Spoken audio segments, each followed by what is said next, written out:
আল্লাহ সুবহানাহু ওয়া তাআলা আমাদিগকে কোরআনের কথা শোনার জন্য, রাসূলের হাদিসের কথা শোনার জন্য পবিত্র জুমার দিনে একত্রিত হওয়ার সুযোগ দান করেছেন। এজন্য মহান স্রষ্টা পরম কোন আল্লাহর দরবারে শুকরিয়া আদায় পড়ছি আলহামদুলিল্লাহ। মহব্বতের সাথে জবান ছেড়ে দিয়ে পড়ি আলহামদুলিল্লাহ।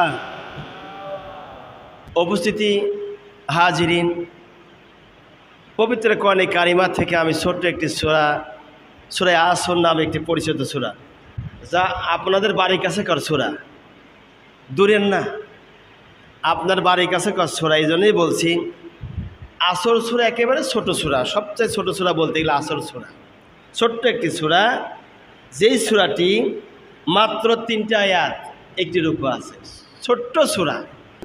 এই সূরার মধ্যে আল্লাহ রাব্বুল আলামিন যা বলেছেন সেটা হলো এই, ওয়াল আসর, কালের শপথ করে আমি আল্লাহ বলছি, ইন্নাল ইনসানা লাফি খুসর, মানব জাতি, মানব গোষ্ঠী ক্ষতিগ্রস্তের মধ্যে রয়েছে। কি রয়েছে? ক্ষতিগ্রস্তের মধ্যে রয়েছে।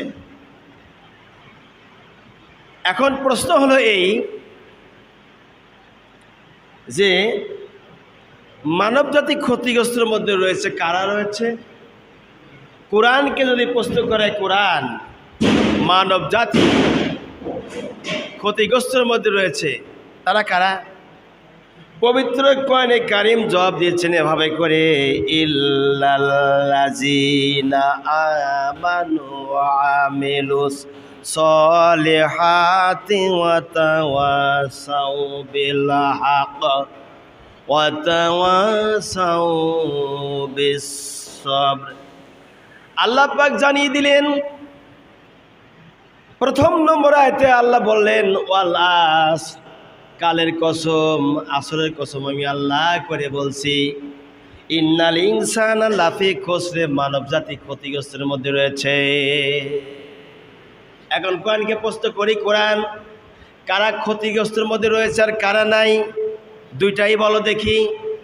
কোরআনে কারীম জবাব দিচ্ছেন, ইল্লাল্লাযীনা আমানু, যারা ঈমান এনেছে আল্লাহ রাব্বুল আলামিনের প্রতি, ওয়া আমিলুস সলিহাত, যারা নেক কাজ করে, ওয়া তাওয়াসাউ বিল হক, হকের উপর যারা চলে, ওয়া তাওয়াসাউ বিস সবর, আর যারা সবর করে, এই 4টি কাজ যারা করবে এরা ক্ষতিগ্রস্তের মধ্যে নাই, এরা হলো আল্লাহ পাকের বিধানের মধ্যে রয়েছে।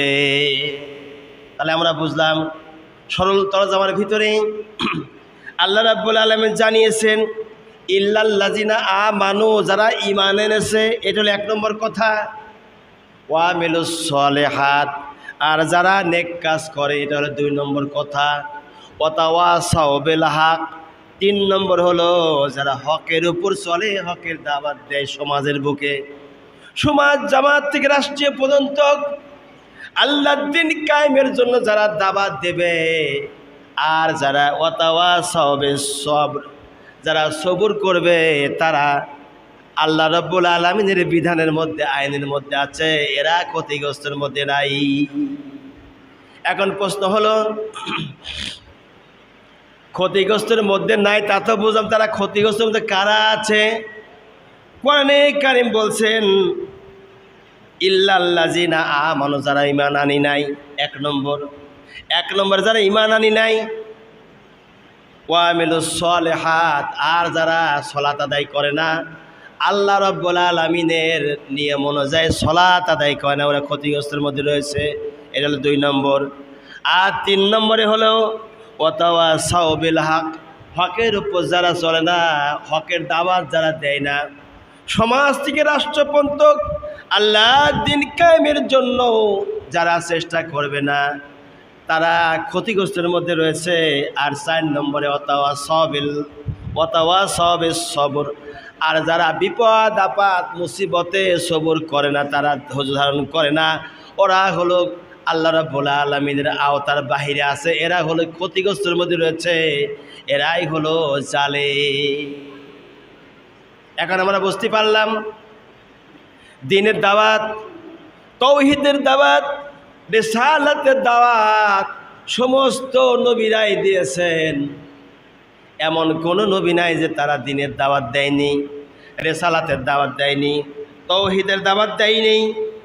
যে সকল নবী এসেছিলেন ওই সকল নবীদের কাছে আল্লাহ রাব্বুল আলামিন ওহী দিয়ে যা জানা দিয়েছিলেন, এই কথাগুলো যারা মানে না তারা হলো জালিম, বেদিন, কাফির। সেই জন্য নবীদের দাওয়াত সঠিক দাওয়াত ছিল, আর নবীদের দাওয়াত আমরা গ্রহণ করতে পারি নাই।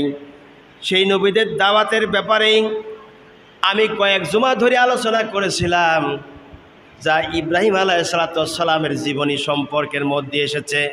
হযরত ইব্রাহিম আলাইহিস সালাম যখন দ্বীনের দাওয়াত, রিসালাতের দাওয়াত, তাওহীদের দাওয়াত যখন কাফিরদের কানে কানে পৌঁছায় দিল, ডেকে ডেকে বলল আল্লাহ এক, আল্লাহ ছাড়া কোনো ইলা নাই, কোনো গতি নাই, কোনো উপাস্য নাই। আল্লাহর আইন মানতে হবে, আল্লাহর বিধান মানতে হবে, আল্লাহ রাব্বুল আলামিনকে আল্লাহ হিসাবে গ্রহণ করতে হবে। লাত, মানাত, উজ্জা আর যত দেবদেবী আছে সব দেবদেবীকে বাতিল করে দিতে হবে। কাফিরেরা বলল কি বলো তুমি? কয় হ্যাঁ, ইয়েস, এটাই সত্য, এটাই সত্য, এটাই সঠিক, এই দিনই মানতে হবে। কাফিররা বলল না, তা মানব না। ইব্রাহিম আলাইহিসসালাম যুক্তি দিলেন, অনেক রকম তর্ক যুক্তি দিলেন। যুক্তি তর্ক দেওয়ার পরও তারা যখন মানল না, আল্লাহ রাব্বুল আলামিন তখন কোরআনে কারিমার মধ্যে সে কথাগুলি কোট করলেন। যখন তারা বলল ক্বালু হারিকুহু ওয়ানসুরু আলিহাতাকুম ইন কুনতুম ফাইলিন। আল্লাহু আকবার পড়েন, আল্লাহু আকবার। আল্লাহ রাব্বুল আলামিন কোরআনে কারিমে কোট করেন কথাটি। কাফিররা বলল একে জ্বালিয়ে ফেলো, বাপ দাদার ধর্মের উপরে চুনকালি দিচ্ছে, আজরের পুত্র ইব্রাহিম, একে জ্বালিয়ে ফেলো। তখন জ্বালিয়ে ফেলার কথা বলল যখন, তখন বাচ্চা বলল, বাচ্চা ছিল নমরুদ। এই নমরুদ বলতেছে ক্বালু বুনু লাহু বুনয়ানাম ফাআলকুহু বিল জাজহিম। ওরা বলল তাহলে একটি নির্মাণ করে, একটি অট্টালিকা, যে অট্টালিকা নির্মাণ করবে ওই অট্টালিকার ভিতরে আগুন জ্বালিয়ে দেবে, তারপরে ইব্রাহিমকে পোড়ানো হবে। কাফের মুশরিকেরা অট্টালিকা নির্মাণ করার জন্য তারা প্রস্তুতি গ্রহণ করলো। কতটুকুন পরিমাণ, কি পরিমাণ, তাফসিরের মধ্যে লেখে, আমি যতগুলো তাফসির পড়েছি, তাফসির ইবনে মাজা, তাফসিরে ইবনে কাসির, বাইজাবি শরীফ, তাফসিরে খাজেন, তাফসিরে মনির, তাফসিরে আশরাফি, যতগুলো তাফসির আমি দেখেছি মারিফুল কোরআন সহকারে, প্রত্যেকটা তাফসিরের ধরন একই রকম লেগেছে। হযরত ইব্রাহিম আলাইহিস সালামকে যখন আগুনে পোড়ানোর জন্য তারা যখন রেডি হয়ে গেল, রেডি হওয়ার পরে তারা কি করলো, 24 মাইল দৈর্ঘ্য প্রস্থ এলাকা নিয়ে, 24 মাইল দৈর্ঘ্য প্রস্থ এলাকা নিয়ে 100 ফিট গভীরতা করে একটা ময়দান তৈরি করলো, যে ময়দানে মরুভূমি ময়দান। এই ময়দানের ভিতরে ইব্রাহিম আলাইহিস সালামকে জ্বালানো হবে বলে বাচ্চা নমরুদ ঘোষণা করে দিল। ঘোষণা অনুযায়ী 24 মাইল দৈর্ঘ্য প্রস্থ এলাকা নিয়ে যখন বাদশাহ নমরুদের ঘোষণা অনুযায়ী 100 ফিট গভীরতা করে অট্টালিকা নির্মাণ করা হলো, আর বাদশাহ নমরুদ ঘোষণা করলো ইসলামের দাওয়াত দিবে। বাদশাহ নমরুদ বলে ইসলামের দাওয়াত দিবে ইব্রাহিম, এটা মেনে নেওয়া যায় না। তোমরা কি করো, মনকে মন পাহাড় থেকে মনকে মন খড়ি নিয়ে আসি, কাঠ নিয়ে আসি, এখানে বোঝাই করো।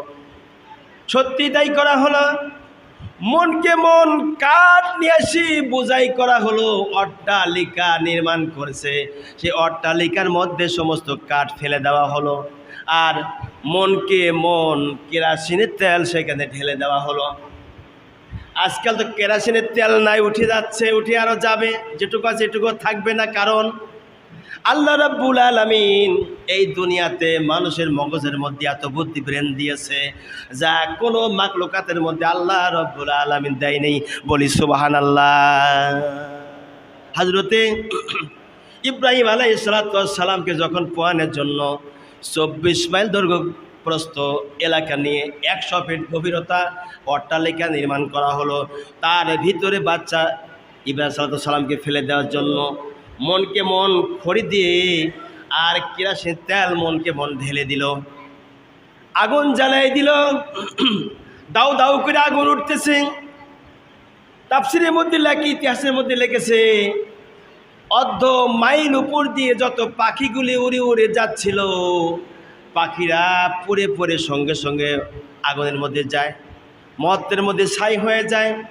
বাচ্চা নমরুদ উপায় পাচ্ছিল না কেমনি করে ইব্রাহিম সালামকে আগুনের মধ্যে ফেলানো যায়, ইসলামের দাওয়াত বন্ধ করা যায়, দ্বীনের দাওয়াত, রিসালাতের দাওয়াত, তাবলীগের দাওয়াত কেমনি করে বন্ধ করা যায়।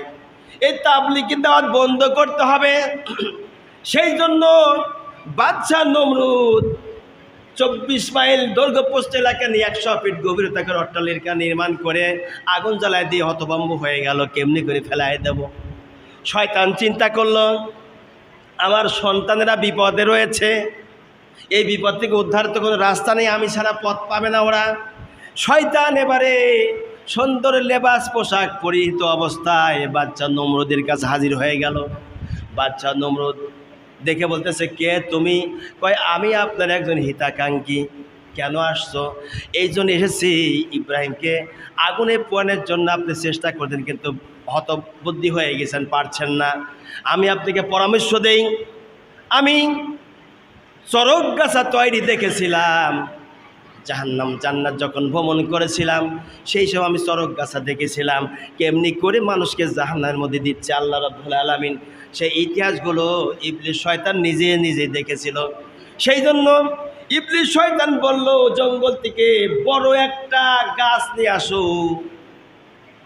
একটু উদাহরণ দিলে আপনারা বুঝবেন যে এই গাছগুলো আকাশমণির গাছ বলে অনেকেই। আকাশমণি মানে আকাশের দিকে কিছু ধাওয়া করে, ডালপাল্লা ছোট ছোট কম হয়, এরকম একটা গাছ নিয়ে আসো। ইবলিস শয়তানের পরামর্শ অনুযায়ী গাছ নিয়ে আসা হলো।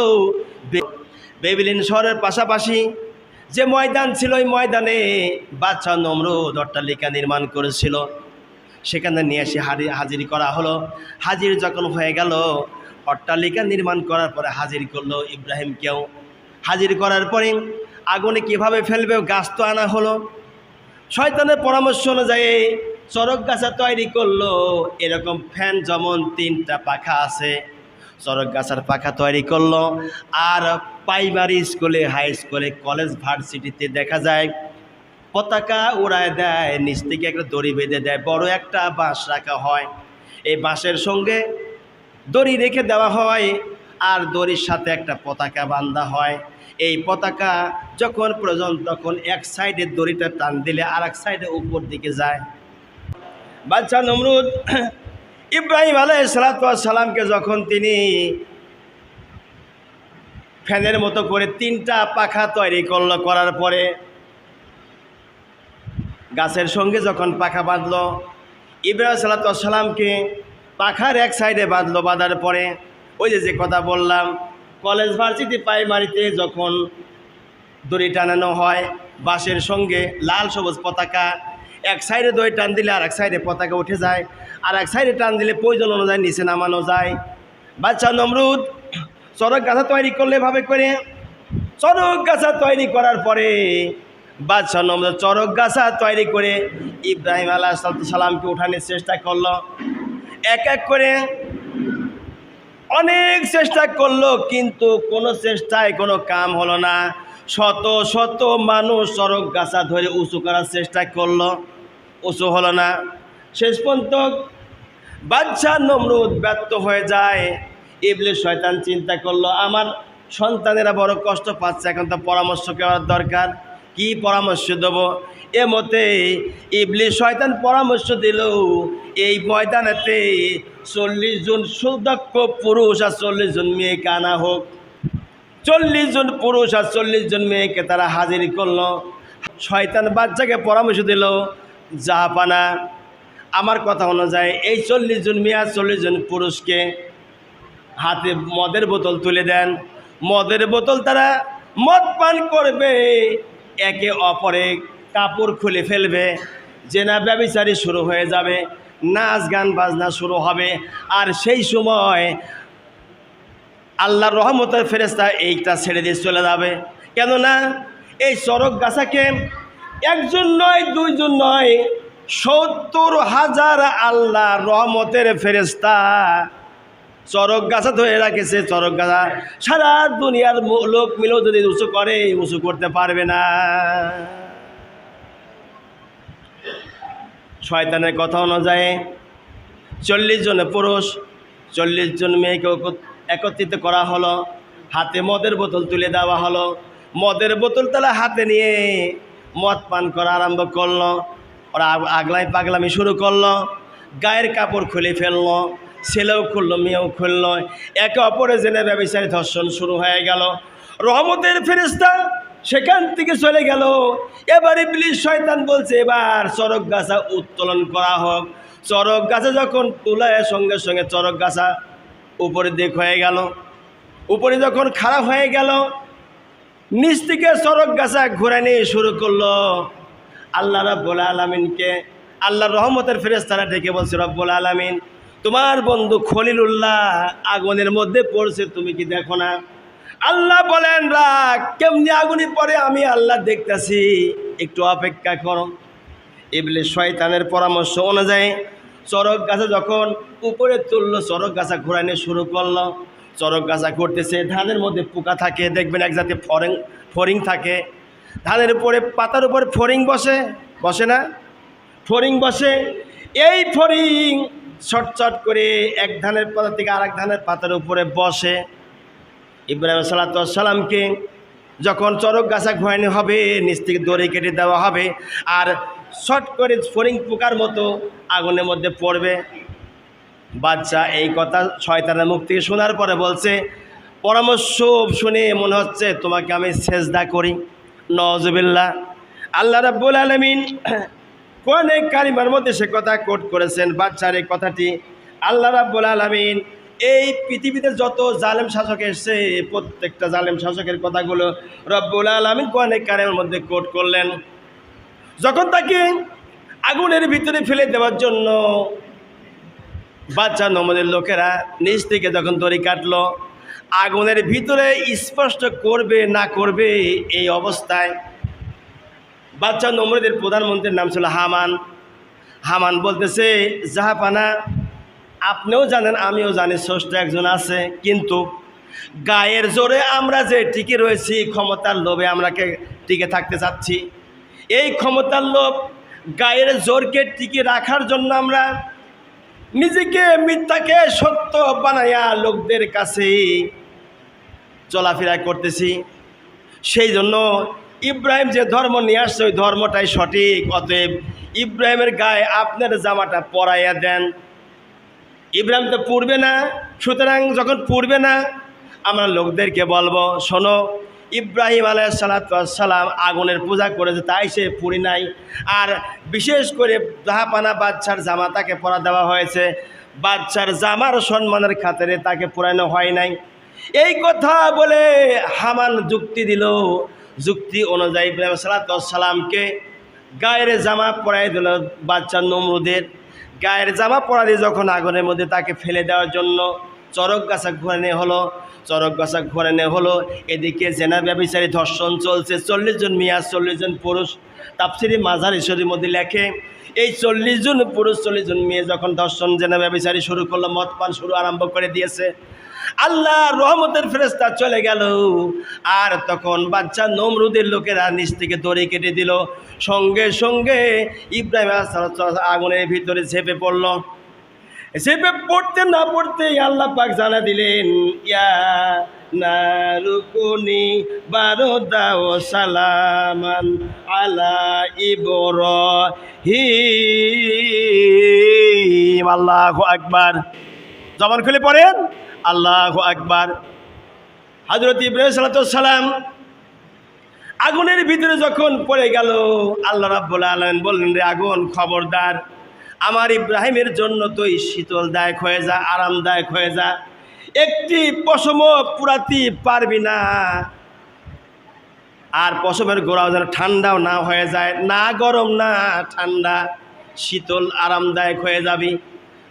আর আগুনের ভিতরে যে আগুন দাও দাও করে জ্বলছে, আল্লাহ শুধু একটা শব্দ ব্যবহার করলেন, কোন হয়ে যা, সঙ্গে সঙ্গে নমরুদের আগুনের ভিতরে ফুল বাগানের বিছানা আর অট্টালিকা একটা এমন একটা আল্লাহ ব্যবস্থা করে দিলেন যেখানে ফুল বাগানের বিছানা হয়ে গেল, আর সুন্দর একটা আসন আল্লাহ পাক তৈরি করে দিয়েছিলেন। সুবহানাল্লাহ বিহামদিহি। ভাইরা আমার, মা বোনেরা, যখন ইব্রাহিম আলাইহিস সালাম আগুনে পড়ে গেল, ফেরেশতা এসে বলছেন, ইব্রাহিম আলাইহিস সালাম আপনি তো আগুনের ভিতরে পড়ছেন, আপনি আগুনের ভিতরে, সুতরাং আপনি কি আমার সাহায্য চান? ইব্রাহিম আলাইহিস সালাম বলেন, না আপনার আমি সাহায্য চাই না। কয় যদি সাহায্য চান, আমি বাদশা নমরুদের আগুনটা সমুদ্রের মাঝখানে আমি ফেলে দিয়ে আসবো এক হাত দিয়ে। ইব্রাহিম সালাম বলেন, আগুনটা যে ফেলে দিবে সমুদ্রের মাঝখানে, এটা কি তোমার মতামত না আমার আল্লাহর নির্দেশ? কয় না, আল্লাহ বলেন, আমি বলছি, আমার নিজ থেকেই বলছি। ইব্রাহিম আলাইহিস সালাম বলেন, না না না, তোমার কথায় আমি চলতে রাজি নাই। আমি যে আগুনের ভিতরে পড়েছি, আমি যে বাচ্চা নমরুদের এই কুণ্ডের মধ্যে রয়েছি, আমাকে কি রব্বুল আলামিন দেখে না? সুতরাং যে আল্লাহ রাব্বুল আলামিন দেখে শোনে, ওই আল্লাহ রাব্বুল আলামিন তোমাকে যা নির্দেশ দিয়েছে তাই তুমি পালন করো, বাকি কোনো কাজ তোমাকে করতে হবে না। আমার আল্লাহ রাব্বুল আলামিন যেটা করে সের উপরেই আমি সন্তুষ্ট থাকব। সুবহানাল্লাহ। জাতির পিতা কারে বলে? কত বড় পরীক্ষা জাতির পিতার আসলো। এই জাতির পিতা পরীক্ষা উত্তীর্ণ হলেন, হওয়ার পরে আগুনের ভিতরে যখন পড়ে গেল, বাচ্চা নমরুদের মেয়ে লেইজা, আশরাফ আলী থানভী রহমাতুল্লাহ আলাইহি, যিনি এই খুতবা লিখেছেন, আল্লামা আশরাফ আলী থানভী রহমাতুল্লাহ আলাইহি যিনি এই খুতবা লিখেছেন, তিনি তার ওয়াজের ভলিউম 1 নম্বর মধ্যে লিখেছেন, যখন বাচ্চা নমরুদ আগুনের ভিতরে তারে যখন ফেলে দিল, বাচ্চা নমরুদের মেয়ে ছেলে লেইজা নাম, লেইজা বলতেছে, আব্বা ইব্রাহিম আলাইহিস সালামের অবস্থাকে আমি দেখতে চাই। কয় তুমি কেমন করে দেখবা? সম্ভব না, আমি দেখার ব্যবস্থা করছি। মই ব্যবস্থা করলো, দেখার জন্য উপরে উঠলো, ওঠার পরে দেখে ইব্রাহিম আলাইহিস সালাম বাচ্চা নমরুদের আগুনের ভিতরে ফুল বাগানের ভিতরে বড় আসনের উপরে বসা রয়েছে। সুবহানাল্লাহ কইবেন না? বাড়ি যায় কইন সুবহানাল্লাহ। এজন্য বলেন সুবহানাল্লাহ। আলোচনা তো শোনেন নাই, আমার বক্তা রাখেন নিতে যাবত ধরে, এই জন্যই তো এই অবস্থা। হযরত ইব্রাহিম সালামকে দেখার জন্য লেইজা যখন উপরে উঠলো, ওঠার পরে দেখে বাচ্চা নমরুদ যে আগুন তৈরি করছে, আগুন কিছুই নয়, ইব্রাহিম আলাইহিস সালাম ফুল বাগানের মধ্যে বসে আল্লাহর নামের জিকির আদায় করতেছে। লেইজা বলে, ওগো আল্লাহর বন্ধু, আমি লেইজা আপনার কাছে আসতে চাই। ইব্রাহিম আলাইহিস সালাম বলেন, না তুমি আসতে পারবে না, তুমি যদি আসতেই চাও তাহলে পরে কালেমা পড়ো, লা ইলাহা ইল্লাল্লাহু ইব্রাহিম খলিলুল্লাহ। এই কালেমা পড়ে আমার কাছে আসতে পারো, তাছাড়া তুমি আসতে আমার কাছে পারবে না, আসলে পরে পুরি ছাই হয়ে যাবা। লেইজা কালেমা পড়ে মুসলমান হয়ে গেল। সাইয়েদিন ইব্রাহিম আলাইহিস সালামের কাছে কালেমা পড়ে মুসলমান হয়ে গেল। আমার বন্ধুগণ, এবার যখন নমরুদ শুনতে পেল ইব্রাহিম সালামের একটা পশমও পোড়াতে পায়নি আগুন, লোকদেরকে বলল পাথর নিক্ষেপ করো। পাথর নিক্ষেপ করা শুরু হয়ে গেল, বড় বড় পাথর, যার হাতে যতটুকু ওজন সহ্য হলো, ভার সহ্য হলো, ভার তো সহ্য করতে পেরেছে, ওই পাথর যখন নিক্ষেপ করা আরম্ভ করলো, ভিন্ন ইতিহাসের মধ্যে লিখেছে পাথরগুলো এরকম জমাট বেঁধে যাচ্ছিল, একটা পাশে জমাট বাঁধছিল, জমাট বেঁধে যাচ্ছিল, জমাট বাঁধতে বাঁধতে মেঘের খণ্ডর মতো হয়ে গেল। আল্লাহ বললেন কোন হয়ে যা, বৃষ্টি হ। আল্লাহর কথায় শব্দ ব্যবহার করা দেরি আছে, পাথর থেকে বৃষ্টি পড়া দেরি নাই। বৃষ্টির পানিতে নমরুদের ওই আগুন আল্লাহ নিবৃত্ত করে দিয়েছিলেন। বাচ্চা নমরুদ যখন দেখলো ওকে তো মারাই গেল না, আগুন থেকে উঠাই আনলো। এদিকে মেয়েরা 40 জন মেয়ে, 40 জন যুবক। এই মেয়েরা বলছে, বাচ্চা আপনার মেয়ে ইসলাম কবুল করে মুসলমান হয়ে গেল, আর আমাদেরকে আপনি এমন একটা কাজ করালেন যার কারণে বিশ্বের কাছে আমরা খারাপ নারী হিসাবে পরিচিত লাভ করছে। আপনার বিরুদ্ধে আমরা বিশ্বের কাছে বিচার দেব। 40 জন মেয়ের কথা শুনে বাচ্চা নমরুদ বলতেছে, মা তোমাদের কাছে আমার একটা প্রশ্ন। কি প্রশ্ন? সন্তান যদি মার কাছে অপরাধ করে মাকে মাফ করে দেয় না? কয় হ্যাঁ মাফ করে দেয়। মা আমি তোমাদের সন্তান, আমি অন্যায় করেছি, ভুল করেছি, আমাকে মাফ করে দাও, আমাকে মাফ করে দাও। তোমাদেরকে মাথার উপরে আমি সিঁদুর দিয়ে দেব। খুব খেয়াল করে, সিঁদুর কোত্থেকে উৎপত্তি হলো? তোমাদের মাথার উপরে আমি সিঁদুর দিয়ে দেব, আর 500 বিঘে জমি দেব, বড় বড় অট্টালিকা নির্মাণ করে দেব। পতিতালয় বানানোর জন্য সর্বপ্রথমে বাচ্চা নমরুদ এটা উৎপন্ন করেছে পৃথিবীতে। আমরা এখান থেকে ইতিহাস থেকে জানলাম কি, প্রথম নম্বরে গান বাজা যেখানে হয় সেখানে আল্লাহর গজব হয় না রহমত হয়? কি হয়? মুখ বুদ্ধি সবাই বলি কি হয়? গজব হয়। যেখানে আল্লাহর জমিনে গান বাজনা হয় সেখানে আল্লাহর গজব হয়। এটা 1 নম্বর আমরা জানতে পারলাম। 2 নম্বরে জানতে পারলাম হিন্দুরা যে চরক গাছে চরক পূজা করে 5 দিন 7 দিন 11 দিন ধরে, এই চরক পূজাটা ইব্রাহিম সাল্লাল্লাহু সাল্লাম যেদিনকে আগুনে ফেলানোর জন্য ওরা নির্মাণ করেছিল অট্টালিকা, ওই দিন থেকে ওদের চরক পূজার উৎপত্তি হয়েছে, তার আগে ছিল না উৎপত্তি। 3 নম্বর কথা, বাচ্চা নমরুদ সর্বপ্রথমে বেশ্যাখানা তৈরি করেছিল। আর 4 নম্বরে বাচ্চা নমরুদ যখন দেখলো মেয়েরা আমার বিরুদ্ধে বিশ্বের কাছে বিচার দিবে, সেই জন্যে ওদের যে সত্য ফেটে রক্ত বাড়াইছিল ওই রক্তটা তাদের কপালে তিলক পরায় দিয়েছিল, তার থেকে সিঁদুরের উৎপত্তি হয়েছে। তাফসিরি মাঝারির মধ্যে লেগেছে ঘটনাগুলো, দেখিলেন আপনারা আমার ভাইরা, বাবাগণ, মা বোনিরা। সেই জন্য বাদশা নমরুদ যখন তাদেরকে 500 বিঘে জমি দিয়ে বাড়িঘর তৈরি করে দিল, মেয়েরা তখন আনন্দ হলো। আর তাদেরকে বলল যারা সিঁদুর পরবে তারা হলো সৎ মেয়ে, সৎ সাধবী মেয়ে। তার থেকে নিয়ে হিন্দু মা বোনরা সিঁদুর পরে, তার আগে সিঁদুর পরতো না। ইতিহাস কথা বলে, আমি কথা বলছি না। এই কোরআন কথা বলে, হাদিস কথা বলে, অন্য কেউ কথা বলে না।